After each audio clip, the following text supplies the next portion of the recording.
નમસ્કાર મિત્રો, વોટ ગુજરાતી સમાચાર ટીવી યુટ્યુબ ચેનલમાં આપનું હાર્દિક સ્વાગત છે. મિત્રો, દેશ અને દુનિયાના તમામ તાજા સમાચાર સૌથી પહેલા જોવા માટે અત્યારે જ સબસ્ક્રાઇબ કરી લેજો. મિત્રો, ત્યારના સૌથી મોટા સમાચાર સામે આવી રહ્યા છે. મિત્રો, વાત કરીએ તો ત્યારમાં ભારતીય સિનેમાના જાણીતા અભિનેતાનું હાર્ટ અટેકથી નિધન, ફેન્સ પણ થયા નિરાશ. મળતી માહિતી મુજબ આપણે જણાવી હતી કે ક્ષિતિજ જરાપકાનું હાર્ટ અટેકના કારણે નિધન થયું છે. મિત્રો, અભિનેતાના નિધનથી ભારતીય સિનેમામાં મોટી ખોટ પડી ગઈ છે. જ્યારે મળતી માહિતી મુજબ આપણે જણાવી કે ક્ષિતિજ છેલ્લા કેટલાક દિવસોથી કેન્સરમાં પીડિત હતા. મળતી માહિતી મુજબ આપણે પણ જણાવી કે ભારતીય સિનેમાના ખૂબ જ દુઃખદ સમાચાર સામે આવી રહ્યા છે. મિત્રો, ભારતીય ફિલ્મ ઉદ્યોગ પર મોટો આંચકો લાગ્યો છે. ભારતીય સિનેમામાં વધુ એક રત્ન ગુમાવ્યું છે. મિત્રો, જ્યારે પ્રખ્યાત અભિનેતાનું હાર્ટ અટેકના કારણે નિધન થયું છે.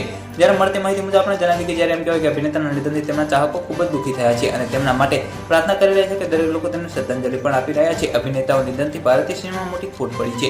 જ્યારે મળતી માહિતી મુજબ જણાવી કે પ્રખ્યાત મરાઠી અભિનેતા ક્ષિતિજ જરાપકરે દુનિયાને અલવિદા કહી દેતા ભારતીય સિનેમામાં એકવાર ફરી શોકનું મોજું ફરી વળ્યું છે. મિત્રો, ક્ષિતિજ જરાપકરનું નિધન માત્ર મરાઠી ફિલ્મ ઇન્ડસ્ટ્રી માટે જ નહીં પરંતુ ભારતીય સિનેમા માટે પણ મોટી ખોટ વર્તાઈ રહી છે. તેમને જણાવી દઈએ કે 5 મેના રોજ ક્ષિતિજ જરાપકરનું હાર્ટ એટેકના કારણે મોત થયું હતું. મિત્રો, એટલું જ નહીં, જો નિષ્ણાતોનું માનીએ તો તેમને કહેવામાં આવ્યું છે કે ક્ષિતિજ છેલ્લા કેટલાક દિવસોથી કેન્સરથી પીડિત હતા. જ્યારે મળતી માહિતી મુજબ આપણે જણાવી કે સોશિયલ મીડિયા પર અનેક લોકો અભિનેતાને શ્રદ્ધાંજલિ આપી રહ્યા છે. મિત્રો, ક્ષિતિજ માત્ર એક અભિનેતા તરીકે જ નહીં પરંતુ એક દિગ્ગજ તરીકે પણ લોકોના દિલમાં પોતાનું સ્થાન બનાવ્યું હતું. જ્યારે મળતી માહિતી મુજબ આપણે જણાવી કે તેમણે ઘણી શાનદાર ફિલ્મો બનાવી છે. મિત્રો, તેમને જણાવી કે ક્ષિતિજ બાલ ગંધર્વ, એકલ કુર્તી, એક થેંગા, આઈડિયા, કલ્પના અને ગોલા બેરીજ જેવી શાનદાર ફિલ્મોમાં કામ કર્યું છે. મિત્રો, અભિનેતા આકસ્મિક નિધનથી ઇન્ડસ્ટ્રીમાં શોકનું મોજું ફરી વળ્યું છે. મિત્રો, પલ પલની માહિતી વિડીયો મળતી વિડીયો લાઈક, શેર અને સબસ્ક્રાઇબ કરવાનું ભૂલતા નહીં.